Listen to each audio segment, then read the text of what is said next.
Non-Binary Elephant podcast. Hello, ladies and gentlemen. Welcome to the Non-Binary Elephant podcast. My name's Gareth Icke with my brother Jamie Icke. Today on the show we've got Craig Campbell, Canadian comedian. He co-hosted Ed's Night Party, aka Ed's Late Night, on City TV in Toronto. He then went on to perform with Jim Carrey in Just for Laughs. Moved to the UK. He's been on Russell Howard's Good News. He's been on BBC Three with Al Murray. He's been on Michael McIntyre's Comedy Roadshow as well. I saw him once supporting Frankie Boyle. He's very funny. We want to get into a conversation about lots of things. In particular, I'd like to focus on freedom of speech and kind of the offended generation and how that works for a comedian when often your job is to offend, but all of a sudden you can't. Anyway, welcome to the show, Craig. Hello. I've done a big, massive intro and it's just like, hello. He was going to get his coffee. You've stitched him up there. Oh, well. Give him no countdown. Never mind. So welcome, Craig. How are you, mate? I'm okay, thank you. Thanks for asking. So I've looked a little bit into your past in Canada because obviously I met you Yeah? before in England. What'd you find? I don't know if I can talk about all the stuff I found. I didn't realise you worked with Jim Carrey. That's pretty big. I did. Yeah, it was I opened for him at the Orpheum Theatre in Vancouver in about 1991 in front of about 3,500 people. Wow. And it was bananas. It was unreal. It was, he had just finished Pet Detective and was just about to do The Mask and was literally in the air on a career launch pad. Like, wow. I believe he had just signed, as he famously promised he would, sign $1 million check to himself. And I remember that. Just on that little arc of like, and they asked me to do some time in front of him, and I remember distinctly to this day asking that audience how they were, and I'd never dealt with like a theater audience before, a big audience of that nature, and asking, how as you just did now for me, hey, how are you? And the place is New Year's Eve, and it just it was just like wow, and then he had me do a sword fight with him afterwards, which was just like you couldn't imagine. I couldn't convey to you how nervous I was, and I couldn't impress upon you how he allayed my nerves. Like, just came in and talked like we're talking now. Hey, how you going? There was no sense of like status or anything like that. And he said, hey, I want you to do a little sketch with me at the end. And I'm like, yeah, sure. That'd be what I'm best at. Great. In front of an audience with Jim Carrey. Wow. And so I got a sword, and he had the mic stand, and we had a little sword fight, and then I ran him through with sword, which he captured under his armpit and went down, and that was my New Year's Eve, and I believe. Wasn't long after that, if it wasn't the night of. I know she didn't spend the night with me, but I'm pretty sure, in true comedic fashion, my girlfriend broke up with me right around that time. Oh, that's nice. You won the sword fight though, so that's what matters. Yeah, it's one of those. It's always one of those like, I'm a nobody. Not that I'm an anybody now, but like I was an uber nobody. But I didn't even know what a nobody was back then. To be a nobody in the context of being a nobody, and here I am opening on New Year's Eve, pretty cool night of the year, opening on New Year's Eve for one of the greatest, if not the greatest, at that time, comedy talents on the earth. And it's like, what can I do for you, honey? What more do I got? Does Jim Carrey got to have a twin that's got to ask me to open for him, and then I can be good enough for you? Like, what is it gonna be? And still we cry, ladies. We still cry. I don't know why. I was gonna say, it sounds like you've dealt with it after all these years. And just let it go. Hey! I don't even know what her name is. I'm still trying to work out who brings a sword to a comedy night, but Well, they had one. They just had to improvise with the mic stand. He was pretty big shakes. They weren't suffering for anything. But that said, he also did use sugar cubes as crack rock props. So they might have been suffering more than. Right. Fair enough. Yeah.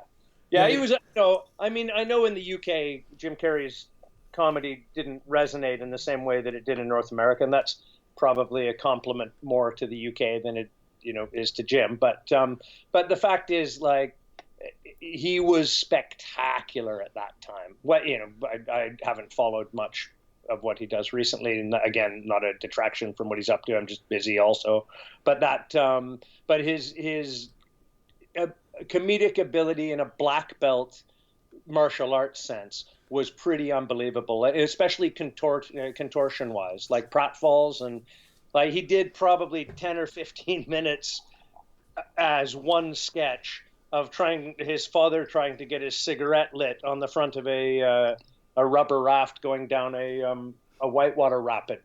So you can imagine like the lighter going past the cigarette, and him being on the front of the boat, and it was just like it looked like a lot of Jim sketches. You think, wow, he's going to be hurt.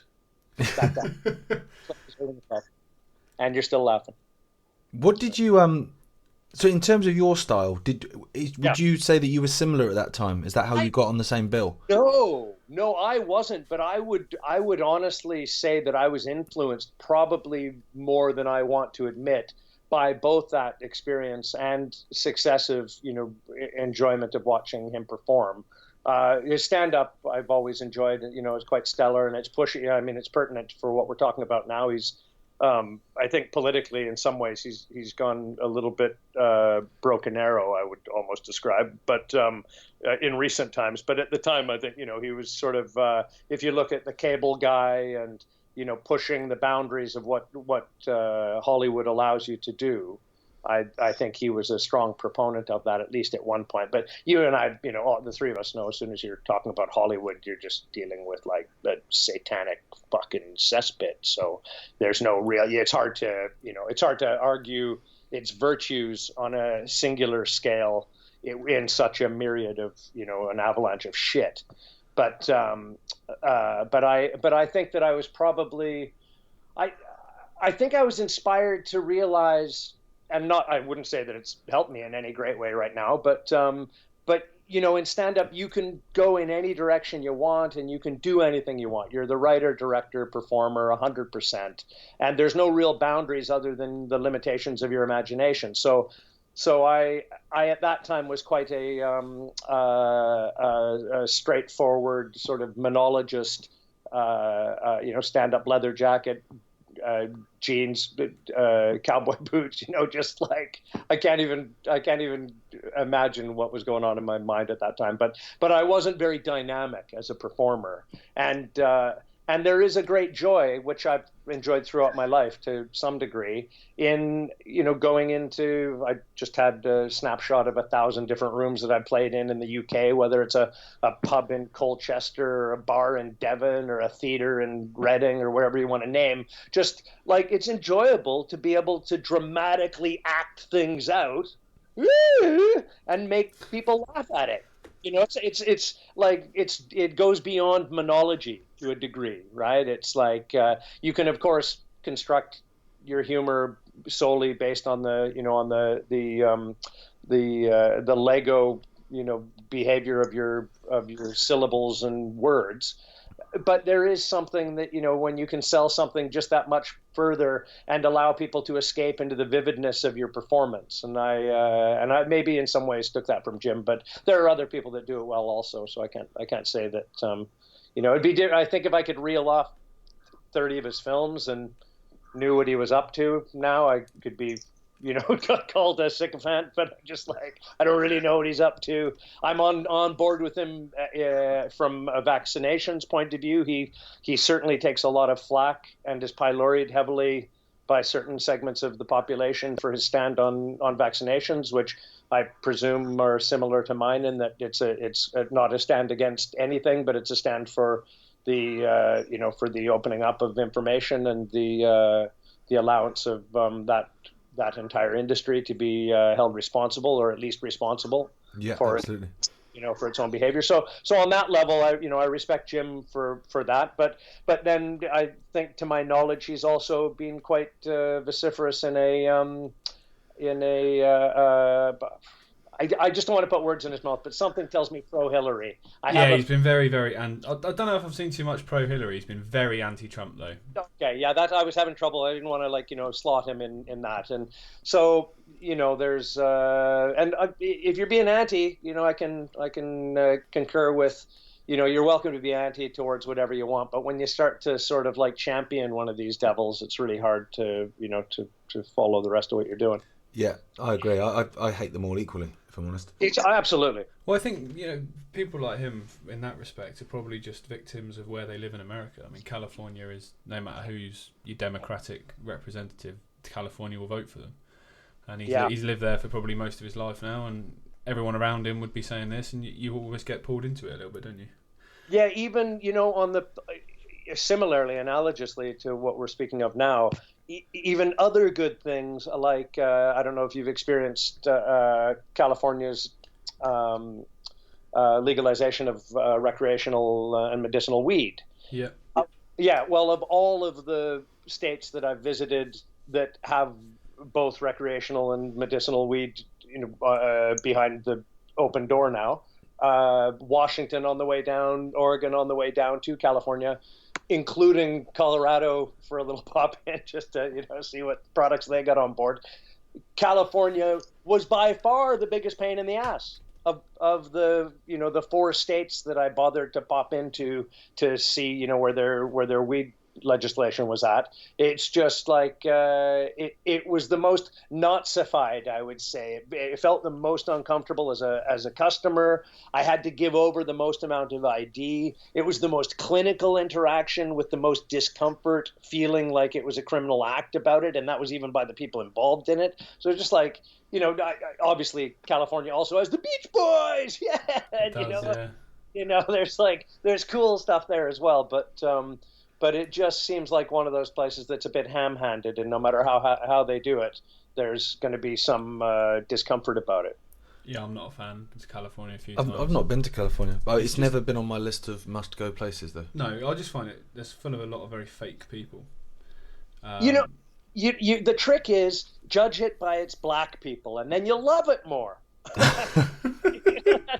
That's all. I want to welcome everybody to the Wild Wild West, a state that's untouchable like Elliot Ness. Suddenly, California is awesome. You just got to think about the right stuff. We're analyzing it from white guy point of view. Now it's crap. Of course it's crap. White guys we're talking about, and the white guys in it, it's all crap. But when you look at the rebels and the people, Tupac, I lived in Los Angeles for a couple of years, and I saw Tupac on the Tuesday when he was dead on the Saturday. Jeez. That's pretty wild. Yeah, and he was at a comedy show on Sunset Boulevard on the Tuesday, a thing called Fat Tuesdays at not the Comedy Store, but at the Comedy Store. Sorry, and then of course off to Las Vegas, and I was also within earshot of Biggie getting shot. So I mean, Have you been questioned? Yeah, if you're black and an icon, avoid me. Don't go near me. The Comedy Store was fat, spelt with a PH. It was, yeah. That fat does my head in. It was a black comedy night, and it was unreal in itself. And you felt it if you were a white guy in there. Luckily there was a white guy in the front row that was just taking a beating wonderfully for the team. So I didn't have to get yelled at because I was hiding in the back. But it was, you can only imagine for how long and how fat the mums were. Oh, yeah. Jesus. So you start Big off old section of fat mums there. You start off in Canada, you go down into California. What brought you to England? What brought me to England?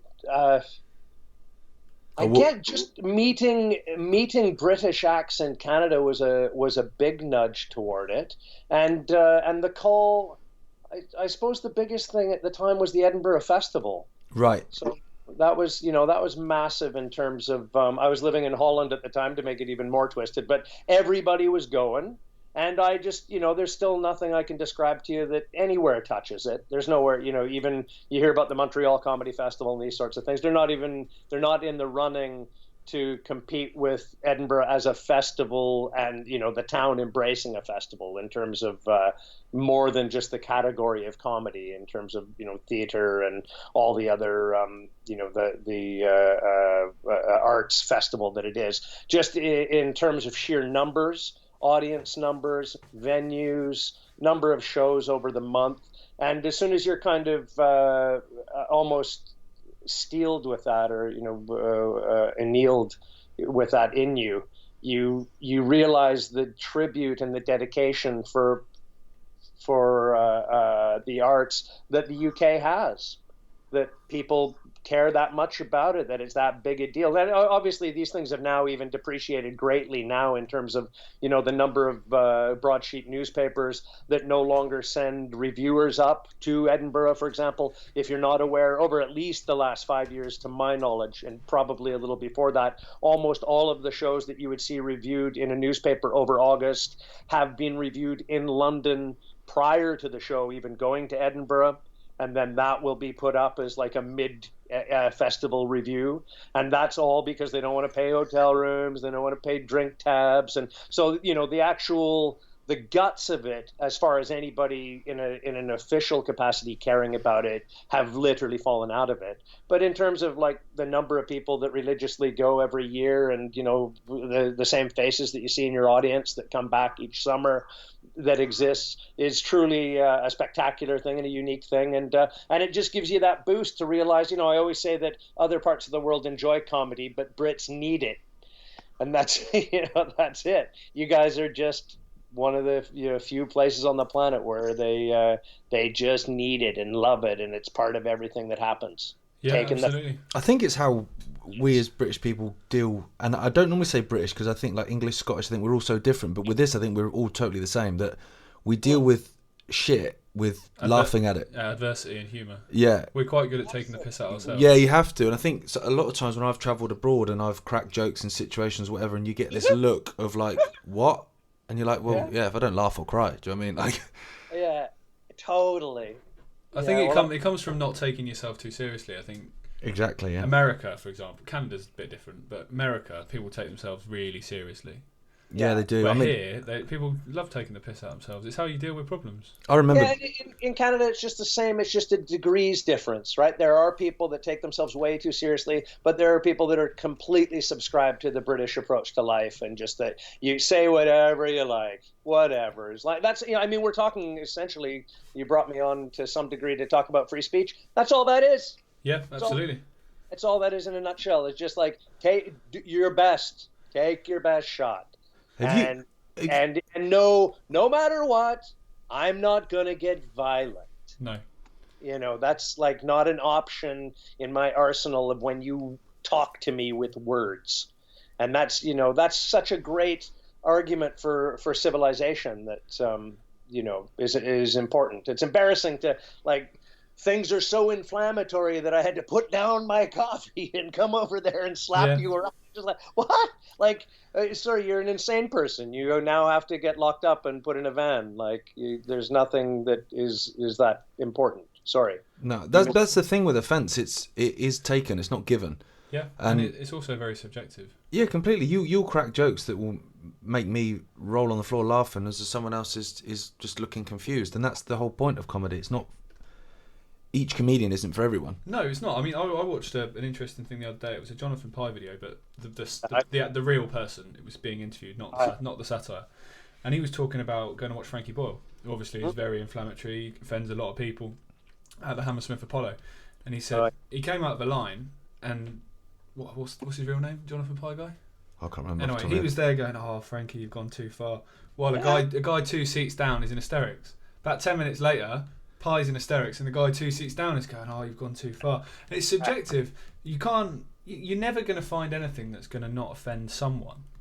And that's where the whole joke of being offended means freedom of speech has to be diminished or reduced is just a joke. Because there'll be none in the end, because someone will be offended by absolutely everything. Someone's offended by something. Have you noticed it's different in the comedy world now, Craig? Yeah, I was talking about it on stage at the Sunday papers, like Sunday of all things, but of trying to search for the day. That I think the most insipid element of it is that it's self-policing. Think that people are, self-editing, and they're, for that reason, comedy isn't going to push as many boundaries to begin with, because it's looking for where it's going to cross over in places of offense, and that's really the saddest element of it, is that it's happening, in that way that you say they don't have to put film in all the cameras as long as you think there's film in there. It's that.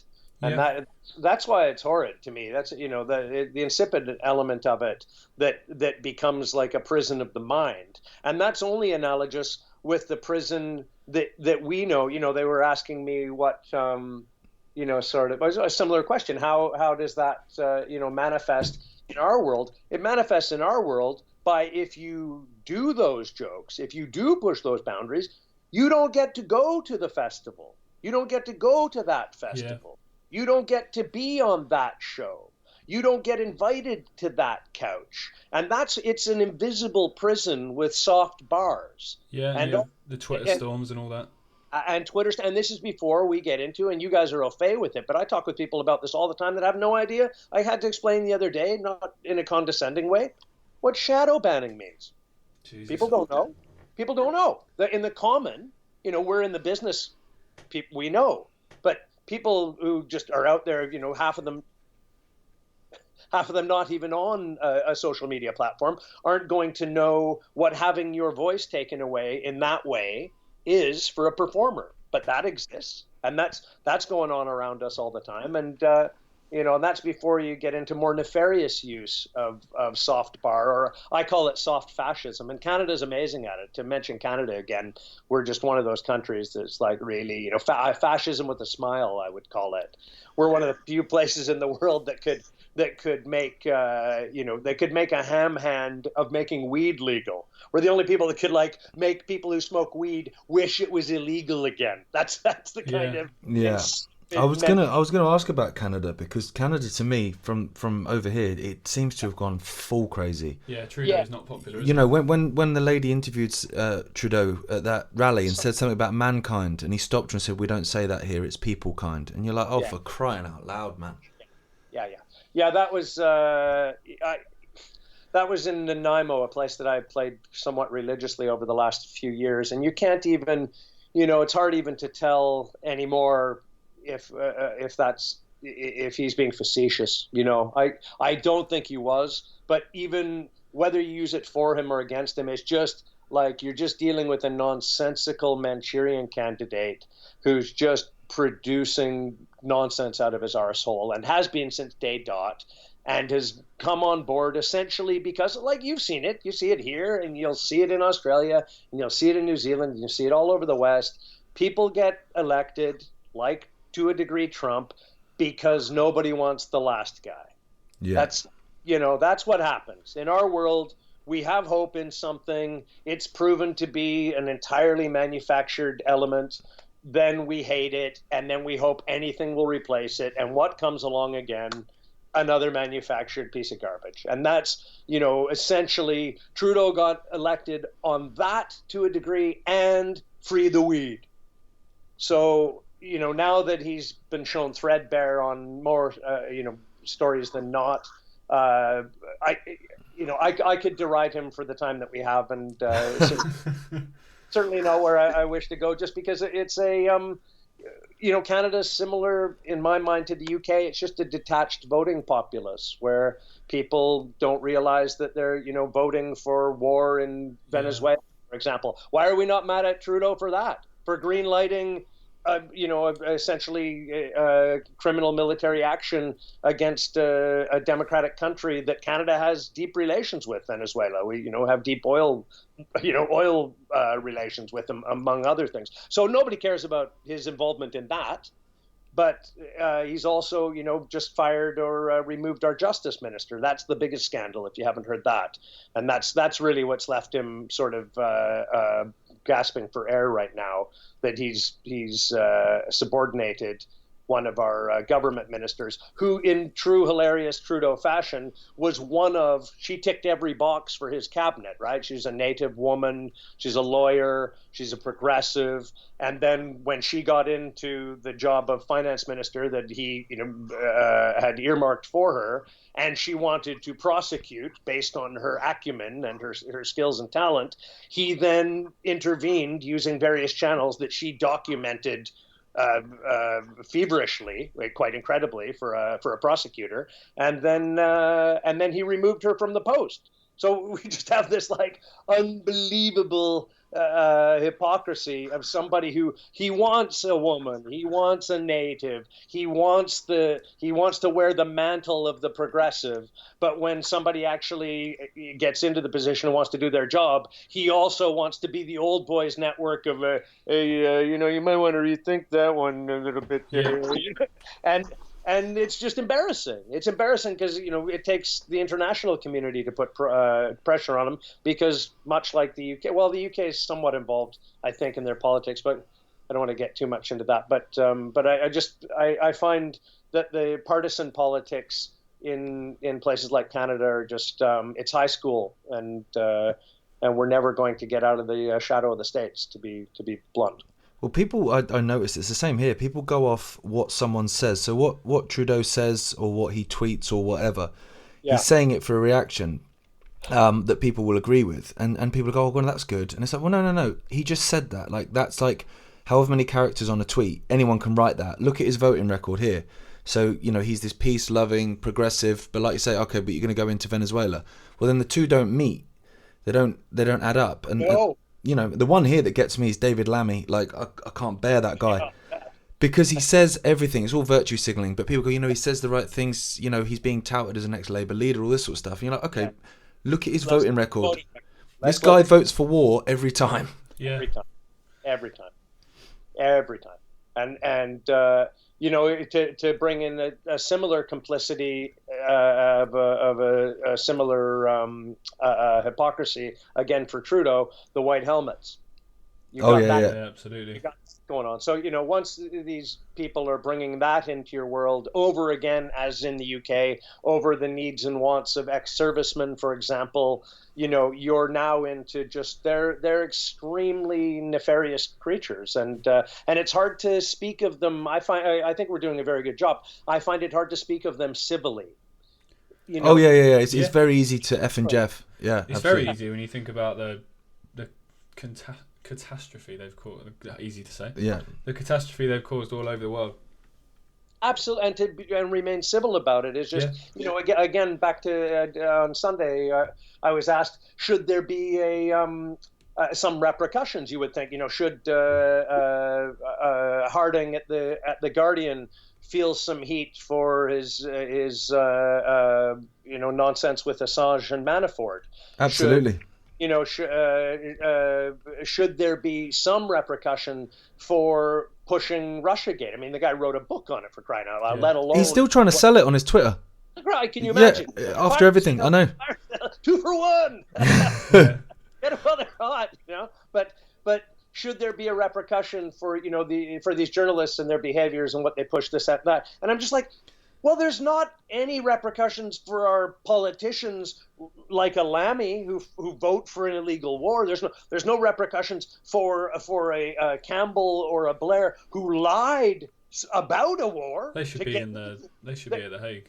You'd imagine that, like, to get into like parsing. To me, I don't know if I use the splitting a sea hair analogy, but like, how does any of this? This is why I have trouble with day-to-day politics, because how does any of this become relevant with that elephant standing there? With like, when you're allowed to like manipulate and lie and murder people, and then we got to be down here talking about like how much money we put aside for roads and schools and hospitals? What? Like, sorry, I can't like get away from it. But what about, we got a war criminal here? He's still talking to you. Hey, look, he's on the BBC again. Hey, look at that guy. It's just like, why are, unless they're gaslighting us, why is mainstream media giving platform to criminals in our electoral process and expect us to just like pop down and put a ballot in, once every X amount. Give me a sec here. I got someone at the door. I bet they're not bringing money. In speaking about how it's very hard to focus in the frivolity of day-to-day politics when such egregious actors as all of them pretty much, but the war criminals that we know lied, like Colin Powell still being in mainstream politics in the States. How they can show their faces in public, let alone speak about another issue. John Bolton the same. But this is the thing, though. For me, they're all doing the job. Like I've had people say about Theresa May with Brexit, "Oh, she's had a nightmare." I'm like, no, she's played a blinder, and she will leave the role as Prime Minister, and she will be rewarded for the rest of her life. For a Remainer, she has played a blinder. She has, yeah. Yeah, absolutely. That's exactly what she was there to do. She was there to mess up. The only good thing about what you're saying about particularly Tony Blair having media coverage is he's on the Remain side and he discredits it because he's a clown. Oh, he's an absolute clown. So if he's on your side, question yourself. If there's any indicator that should be stark and clear for people, it's that. Yeah. And that's and especially Gareth, that's what I thought at the beginning, at the prior to the vote, on call them buffoons, of course, maniacs, call Farage what you like, call Johnson what you like, but against those other freaks, they were the only ones who weren't war criminals at that time. Yeah. I've said to people, you know what, in the Remain camp, if I was a Remainer, the first thing I would do was just get Tony Blair off the telly, for Christ's sake. Of course. But also you and I know that because that's not even an issue for people, that's another issue with the electorate. That's not even like a concern. The number of people that are just like with Tony Blair now because he might keep them in the Union is phenomenal. And I'm just talking like normal people. It comes down to, I don't know if you listen or follow it all to Passio. Mark Passio is quite curious. And, he'll speak about just your personal your personal truth, following your personal keeping your virtue together. And the idea that we can just jump in bed with really compromised people because they support tangentially some idea that we also want or support it's the downfall of our society. It is absolutely. Me and Gaz were having this conversation. Gaz was saying this on an earlier podcast we did about having a fixed political allegiance. So the people that are massively Republicans that support Trump, if Trump nukes North Korea now, they'll justify it in some way in their head because they're Republicans. Yeah. In the same way you're saying with Leavers and Remainers, because I'm a Remainer, Tony Blair's on my side, but he might help, as you just pointed out, rather than having some integrity and going, this guy, I don't give a shit if this guy agrees with me on this topic. He's a fucking war criminal. Look at him.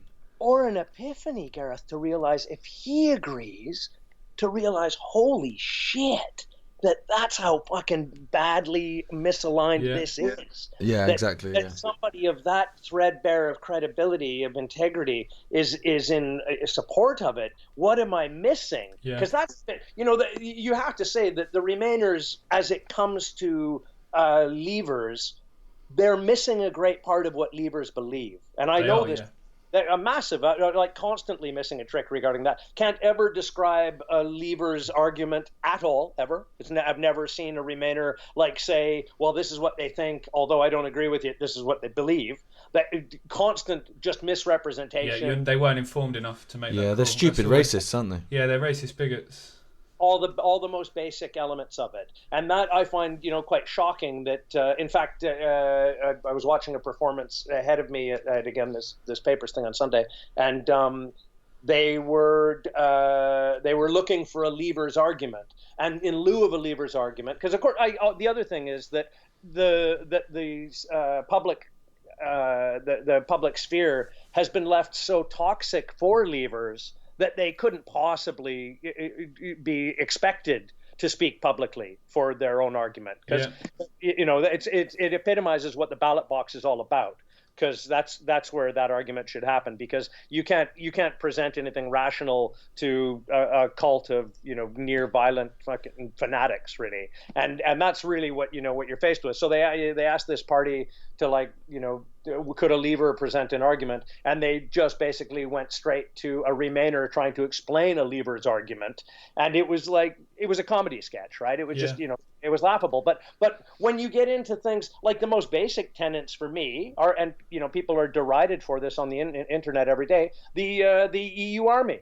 Of course, that's a concern. Yeah, that's absolutely. a concern, and it's a massive concern that's been hidden, and it's a massive concern that has been hidden only in the mainstream. Yeah, it was a conspiracy theory 10 years ago. Well, it was a conspiracy theory during the referendum. Nick Clegg said it was an unhelpful conspiracy theory.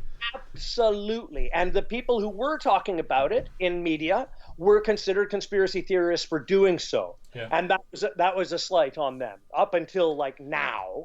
And it sat in the same place as the Irish backstop. That's never been anywhere else. That's like, somewhere that never went away. It was always hanging, like a dirty turd. Everyone knew at some point it was going to have to be dealt with. What are you going to do about that? That wasn't dealt with. So there's all these sorts of, like, red herrings that have been in the room constantly, but never debated or discussed. And for me, it becomes a matter of, like, I have a daughter now. She might join the military later. I don't want her sent in unilaterally from a European decision into conflict. Yeah. I think that every Brit should be 100% concerned about that, that they are autonomous in their belligerence around the world. There's no reason ever that a British troop should have a European badge on and be sent in without British okay or say so from Parliament. From British Parliament, and that people don't understand or care about British sovereignty in any way, that they can just gloss over that and move on to, like, maybe oranges will be cheaper, or I'll have more places to buy CDs from, or whatever. Like, I'm utterly maligning and belittling their argument, understandably, but that you can't get address the point of how important it is that your military is not under the tutelage of somebody else's authority. Is just, and that's before you get into, okay, let's see how the EU uses authority when they have it. Okay, Catalonia, let's look there. What did the EU say about the behavior of the police, of the Spanish police in Catalonia? Zero, squat, and nothing. What have they done to hold responsible that type of behavior? Zero, squat, and nothing. What have they done aside from what we have done on our own soil here? But what has the EU done to help or to even ameliorate in any way what's happening in France every Saturday? Yeah, absolutely nothing. For 18 weeks now. And for 18 and going into 19 weeks straight, we have got to see an authoritarian police state run roughshod. And all that we know, and I know that you guys must be aware of this as well, because you obviously keep yourselves abreast as I do, that all that has happened is they have made moves to make it more difficult to face your officer in court if you have an issue. Not easier or streamline the process with the future and with progression. Not at all. Actually making it harder to find even what door you can knock on as a citizen to find the responsible officer for your incident, who is then going to be dealt with internally by the force, who are then again making it even more difficult for you who will never, and in France you are not able ever to face in a jury of your peers an officer who you deemed as wronged you, right? That's not impossible. So that they can even talk about a European military with so many of these, like, authoritarian strong points in place, these fixtures of authoritarian behavior. And this is before we even get into the democratic or non-democratic structures of the EU itself, of the government. That itself can be taken apart. We could spend weeks on that. But solely the bit that was, like, you were accused of being a conspiracy theorist for presenting the military, to that and what its behavior might be if it gets empowered by a British allegiance, is in itself more than enough reason to not want to be part. It's all about gloss over that. It's all a centralisation of power as well. For me, Absolutely. the power should be in as many hands as possible. Like the city that me and Gareth live in, stuff that only affects people in this city should be decided in this city. Yes. Stuff that affects everyone, affects the country, you know, things like that. That should be a much more centralised thing. But still, that should be decided at Westminster. It shouldn't be decided in Brussels. I think there's also going back to France. I mean, Macron is a psychopath. But he's the EU poster boy. Little Lord Farquaad. Yeah, he is the poster boy. And there was the lady that was injured, the disabled lady that was injured by the police, battered her down to the floor. And he was interviewed about that last week, and he said, I hope she got some wisdom. Yeah. I mean, wow. What do you know what I mean? That was my reaction. Was wow. Like, you're not even hiding the fact that you're a psychopath now. And I think we saw he died. Yeah, exactly. Yeah, but I think with the whole EU army thing. So when the yellow vest protest first started in France, a lot of the police that were sent in there to deal with it, they took their helmets off and aligned themselves with So Farquaad didn't like that, which is why he sent the army in. But then it gets you thinking to what the EU army is about. So once there's an EU army, then and there's uprising in France, they're not going to want French soldiers or French police dealing with it because there's empathy between a Frenchman and another Frenchman. So they'll send the British in, or they'll send the Germans in, or whatever. Yes. You know, and it'll be the same here. We have a protest here in Derby, and all of a sudden, you know, you're going to have a job lot of Spanish soldiers who hate the English coming in and beating the living shit out of you. Yes, absolutely. That's exactly what is most in fear of that type of decision. Yeah. And that's not addressed. That's legitimate. That's entirely legit. Even if it's explained away, at least explain it away. Yeah. But don't act like it's a conspiracy theory that need not be addressed or brought up. And that's what they've done. And they've continued to kick that can down the road. Yeah. And all they're doing by doing that is telling you that they can't explain it away. Same with 5G. We had a 5G go on a couple of weeks ago. Same with vaccines to an extent. Anything where they refuse to debate or refuse to openly talk about something, that's a sign it's sinister. Yeah, absolutely, yeah. Because if there's nothing to hide, because otherwise, just debate it. Exactly, because if you're right, we'll have a debate. You'll be proved to be right. I'll be proved to be wrong, and we'll all go and have a pint. And that's more powerful than imposing it. Exactly. Much more powerful.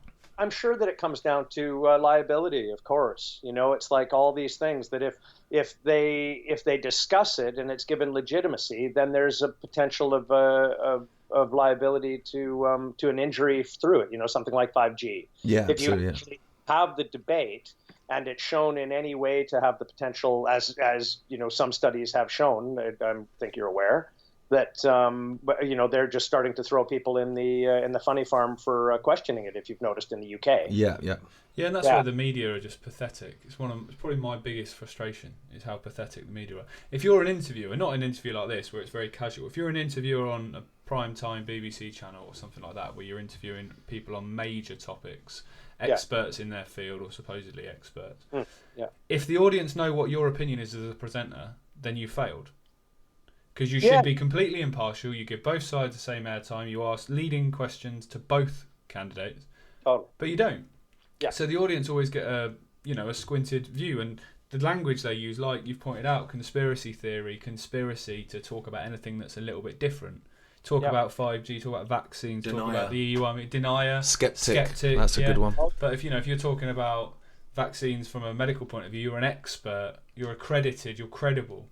Which, you know, when you think about stuff that goes, as you know, as a comedian from writing material, stuff that goes into your subconscious without you thinking about it, just those words, skeptic versus expert, one's going to go in and one's going to be immediately make you think, well, you know, I'll take this with a pinch of salt.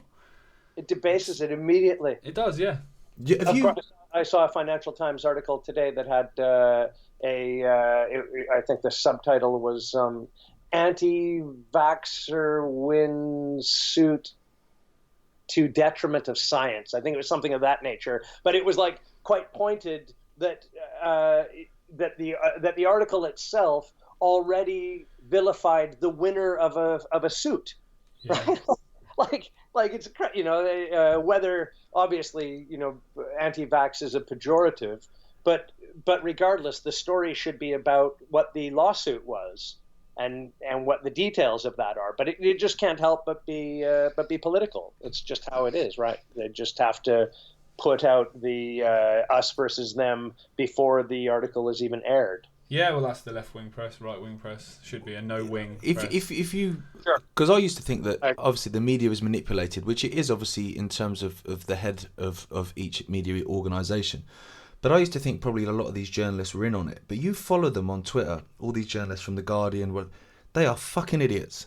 Oh yeah, They're literally fucking idiots. Well, they're a lot of them are malleable people. They're people that want They're not fame. very bright. No, they're not very bright, and they're easy to manipulate.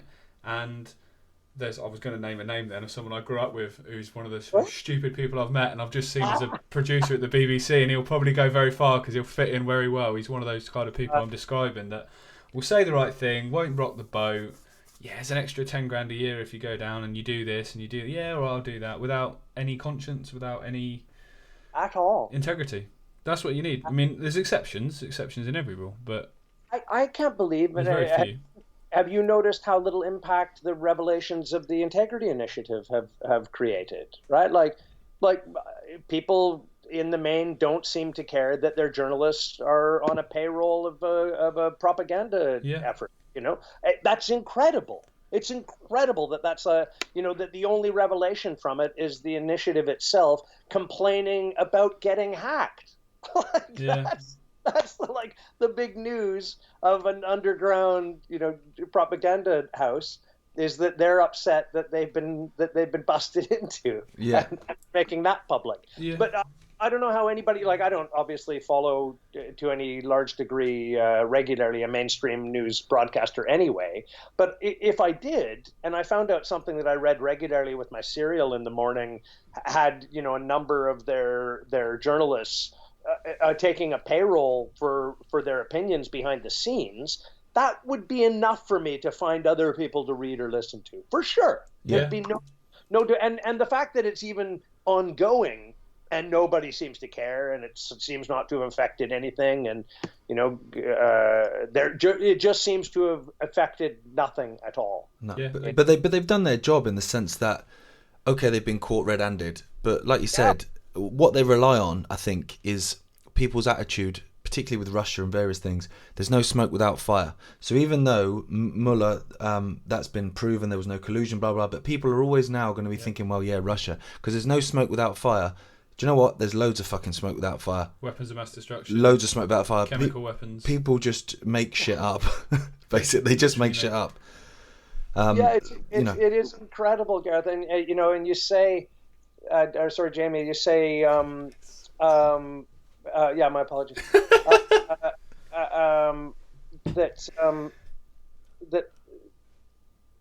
That people do know that there's no collusion, but they don't still. Similarly, No.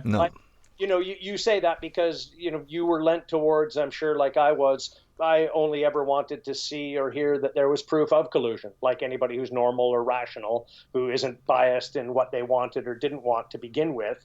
You would just want, okay, something needs now to be substantiated because it's been posited. And every day you would wake up and you'd be waiting for substantiation, and no substantiation would come. And each time that there was a bit of excitement, it would be, process law breaking rather than actual Russian collusion law breaking. And so you, just waiting again. And then, to have essentially as close to exoneration as you can ever expect with no charges being recommended to be brought. You still, what was that, 2.5 days ago, a day and a half ago, and you still, although you said now that we know that it's the case that there's no collusion, we do, you do, I do, I get that, but I could find you a dozen names right away in 10 minutes that would just be, but they knew where they looked, and so they say now, but just like, what is wrong? And you just realize that the whole the whole confirmation bias is just a human foible. We're weak in that way. We don't want to accept we were wrong. No, and CNN and MSNBC invested so much in that being true that they won't highly publicize the fact they fucked up. Absolutely, and that again will mitigate people's ability to take on board the reality of the day, and that's part of it as well. Of course, it is. Yeah, it's just like I don't know if you've ever seen a dying. It's great to look at, actually. Well, not great to celebrate, but as a spectacle. Dying blue whale. If you ever see like a blue whale dying, it takes like years and years. It becomes a miniature ecosystem of just like animals, every type of parasite the ocean has in it and on it, just as a big, like a Portuguese man o' war the size of a building on its side, just floating through the ocean. And that's Russiagate. It's just covered in parasites and crabs and ticks and every type of microbe that just will not let go of the carcass. No. Just terrified to have to swim. And I understand that, because where do they go? We know where do they go, yeah. Where do they go? Who are they going to grab onto next? Once they've cut loose from, if NBC was lying to me and CNN was lying to me, and I have a suspicion the BBC's lying to me, they're in free fall. I talk to these people all the time. They're in free fall. They don't know where to go. They know something's up. They know they've been misled. If it's a lie, why did the news say it wasn't a lie for so long? But that's why they're going in their droves to alternative media, and that's exactly why they're trying to shut down alternative media left, Absolutely. right, and centre. Yeah. I mean, even with our podcasts, like we put them on YouTube, and at least half of them are demonetized straight away. If you're talking about vaccines, if you're talking about 5G, bang, see you later. You're not getting any money for that, and that's fine. We're not doing it for the money, but it stops your ability to survive if it is all you do. This is why it's so important. This is why it means so much to me. Just what you said there, because it destroys lives. What's happening is destroying lives. It's taking away livelihoods, and it's doing it in a nefarious, underhanded, insipid, behind-the-scenes way. All of that shadow banning, all of the demonetizing that you're talking about, it's horrific. And that's like, these are the actions no different than China going into the guy's Twitter account and erasing tweets. No different. It's authoritarianism. It's at its highest degree the dark arts, and that's why I stand against it. People are, why do you stand up for free speech? Because none of this can be given validity. You cannot give them leverage to have legitimacy to deplatform or to demonetize or to shadow ban. If you do that, and all of the kind of like looky-loo, wishy-washy behavior of like, well, he was a bit offensive and he did, all of that is soft power to legitimize dictatorship. And that's why I can't like parse with it. There's no like in between, because as soon as you're supporting that, you're supporting people like yourself being talking about having money taken out of your pocket, actually livelihood from your kid's mouth. And that's why it's gross. And I feel it also. I'm really sick of the financial punishment that you have to take on board to be pro-Palestinian, for example. Yeah. Absolutely. Well, as Martin Luther King said it, didn't he? Said an injustice anywhere is a threat to justice everywhere, and it's true. I had to get a restraining order against a guy when I worked for Virgin Active because of my support for Palestinian rights. He tried to get me sacked and was phoning up obsessively, threatening to turn up at the gym, which is amazing because I think of the places not to turn up, probably a building site or a gym are the two places you don't want to go looking for a fight. Hey, just in time. Yeah, and in the end, it was Virgin Active, the top of Virgin Active, the HR head phoned me and was like, you need to get the police involved because this guy's a psychopath. And I did have to get a restraining order. And that was all because of that. So like you say, just trying to take my livelihood away. It's insane. Yes, and it's not just doing that, but his empowerment to feel that he can do that. Yeah. That's, the righteousness element of it is part of it. And that's, why would you not think that if you looked at what's, happening even today in Palestine itself? So why would you not think that the news was going to be on your side, who are on the side of the police if they show up at your door? Why would you expect that you couldn't just show them the BBC Evening News and be empowered for your behavior for trying to shut down somebody who's pro-Palestine? You'd 100% be lined up with every pillar in your society to be righteous to do so, and that's again why it's such an insipid element. It's made criminal behavior a supported venture. It has, yeah, and people are scared of being called racist, bigoted, anti-Semitic, sexist, any of these things, and obviously the Palestinian element, you're called anti-Semitic for being supportive. Of course, because it works, doesn't it? It does to some people, yeah. Because it used to work with me. I used to get really offended and really upset by it. But like, why would they say that? And now I couldn't give a shit. No, that's the thing. You get called a racist doesn't mean you are one. No, exactly. I know I'm not, and that's all that matters. You stop caring. Yeah, exactly. Absolutely, you do stop. And I think with the Corbyn stuff, with the anti-Semitism, we've said it on the show before, it will lose all meaning. And having been to Eastern Europe and spent a fair bit of time in Eastern Europe, I've seen anti-Semitism, and it is real. And that real anti-Semitism will end up getting buried and forgotten because it will get thrown out with all this other nonsense. And that's more dangerous, I think. It is more dangerous. Far more dangerous. It's the boy who cried wolf. Yeah.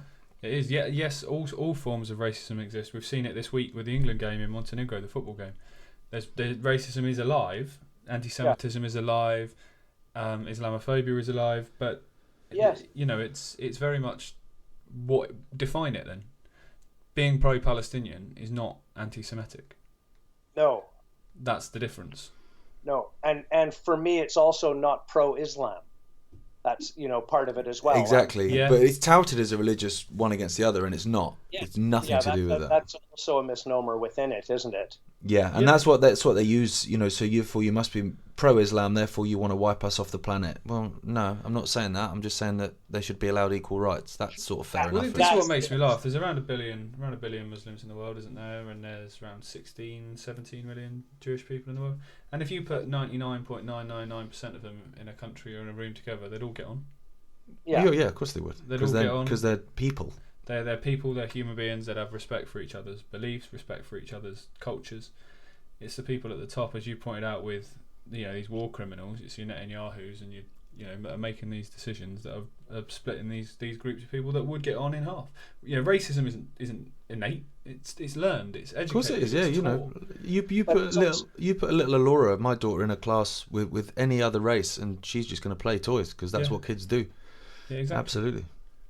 Yeah, it's also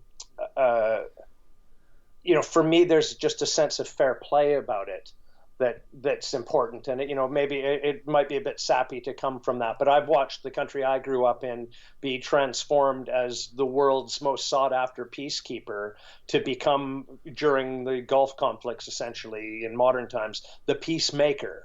And Canada used to really celebrate its blue helmet status with the UN. We were the ones, and I would have, growing up, I would have been one to say, you couldn't ask for a better group of dudes and ladies to come in the middle of your conflict, no matter where you are in the world, and show you unbiased proportionality. In terms of who wants grains, who wants medicine, we'll do what we can while we're here. And Canada has just, unfortunately, in modern times and in my lifetime, become a liege and another arm of American, Anglo-American imperialism. And it's really, to its great detriment. But it's something that, I still hold the ethos of what I said earlier in my heart to a degree that, I don't go into Israeli-Palestinian internal affairs with a hatred of either side at all. Zero. I have no axe to grind or truck with either side. I'm 100% about, as you just said, the fair rights for all who are here. And that's it, and that's all. And any sense that there's some, that you're coming in with a bias or a reason to be biased, it's not the case at all. I think that I grew up in, if I could say to trumpet their horn, in one of the most fair societies that I could ever dream of being brought up in terms of when we played ball when I was younger, whether it was basketball or hockey or you name it, for sure, completely common to call your own penalties, for sure. As a kid, I know I tripped that guy. I'm going to the box for 2 minutes, all the time. It was a common, none of the kind of for us, which is a very European mentality, and another reason why I'd never want them to have a military, because they just duck and dive and pretend they're wounded all over the place in a way that I never grew up in and never could relate to. So it's kind of that cultural thing. Canada has always been a very good neutral power, up and again until recently, maybe because we had our issues with the French and have been able to show that there's a mediation capability between two, traditional enemies, or whatever the sort of origins or the gestation of it is. But what it used to be, I don't feel is what it is anymore. And it's probably, you guys notice the same here in the UK. Oh, absolutely.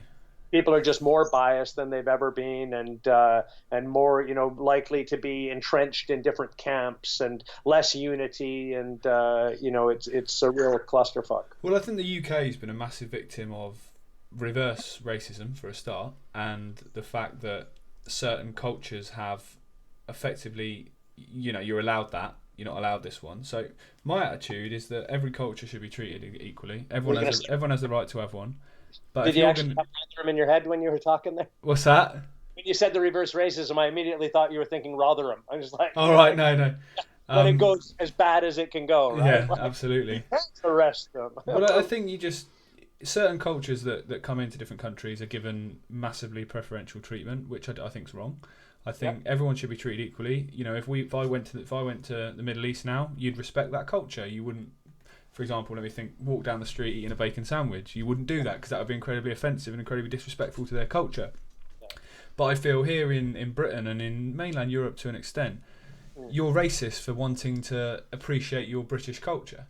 Yeah, but we're taught that, which I think is a lot to do with why young people are more pro-EU, and because they don't have that sort of desire for British sovereignty, because they've basically been raised to hate Britain. You see, that's why I think the older generations voted out for various reasons. One being they knew what it was like before, but a lot of them would have lived through the war and would have lived through the idea of a centralised European dictatorship if Hitler had won the war. And the thought of then giving that power to a centralised dictatorship in Brussels was the idea of sovereignty. I mean, I can't imagine the war. Obviously, the war would have been absolutely catastrophic, but I can't imagine how much national pride and national feeling there would have been in 1946, for example, upon the sort of the rebuilding of the country and that kind of getting back to a British culture and a British society, which now you'd be considered, you're a nationalist, you're far right, you're National Front, your BNP, if you have any opinions like that. I'm not someone who's massively pro-Britain or particularly proud to be a British citizen. I think not our generations, but to an extent our generations, but throughout history we've done some horrific things all over the world in but the people India haven't. and places like Governments that. have done that. Yeah, but I haven't. You haven't. No. So it's like you talk about the slavery trade. I haven't had a slave. You haven't had a slave. You haven't had a slave. No one alive today legally has had a slave. So therefore, why are we taking the rap for something that happened years and years and years ago? I just think it's a joke, really. The fact that, I mean, I used to use this analogy that imagine if an alien race land on Earth now, and you're the first person they meet, and it's your job to explain to them humanity and who we are and what we do, etc. You get about halfway through your first sentence and go, "What the fuck? We are fucking mental." We're all on this planet, but if you're born in a certain part of it, I'm better than you. If your skin colour is different to mine, you're better than me. If you're born into a family with money, you're better than me. It's like, what the fuck? We're all born equal. No matter where you're born in the world, no matter what your skin colour is, what your background, what family you're born into, what situation you're born into, you're all born equal. Yeah, maybe people in Nottingham aren't born equal to us. Oh, we're too close to Nottingham to say shit like that. Yeah, I was going to say, not a lot of people don't believe that, though. That's the other difficulty. Yeah, this is true. Yeah, but again, that is back down to the racism thing. That is learned. That isn't innate. Yes, absolutely, gleefully learned and taught to us. Yeah, absolutely taught. You don't come out the womb and walk around nursery going, "I'm better than them" at 9 months old. You don't. We don't walk at 9 months old. Alora does. With help. Yeah. Couple of steps. Yeah. I've had a really good time chatting, but we've not really touched on comedy that much, but that's fine. We've had some laughs though. Yeah, and I think it's really, really good that we've focused on so many different things, which I wasn't expecting it to go that way, to be honest, Craig, mate. I thought we were going to talk a lot about comedy. I've got a bunch of comedy questions, which now are just boring and irrelevant. Yeah. Gareth does that a lot. I haven't written anything down today. He writes down lots of questions. What he's saying Gareth does a lot of is research, which he's saying it like it's a bad thing. Yeah, but most of it is sometimes wasted, inaccurate as well. Yeah, well, yeah, sometimes that's what happens when you get stuff off Wiki, though, isn't it? It's all made up. Absolutely. Well, I'll consider it the thought that counts, and I appreciate you doing the. So, if we finish on a bit of comedy, what have you got going on at the moment? Then, what are you touring? I'm on my way to Aberdeen tomorrow, and I got to fly via Luton, so that's comedy in itself. Jeez. So if you're around Luton, keep an eye out for me tomorrow, buzzing through, and then it's all pretty much built up for Edinburgh this year. Oh, excellent. When are you on at Edinburgh and what time? I'm at the stand, and I think it's 9 or 9:30. And I'll tell you, Gareth, I'm happily. I don't want to promote me. I don't want to. If we're allowed to say at Moosefucker, if anybody wants to be offended on Twitter, you're welcome to drop into that. And you can usually find me on Facebook if you want to be long form offended. But I just can't. I can't promote me. I hate it. I hope everybody comes to my show, and I could really use the dough. I can tell you, but I just can't. Tell you where it is.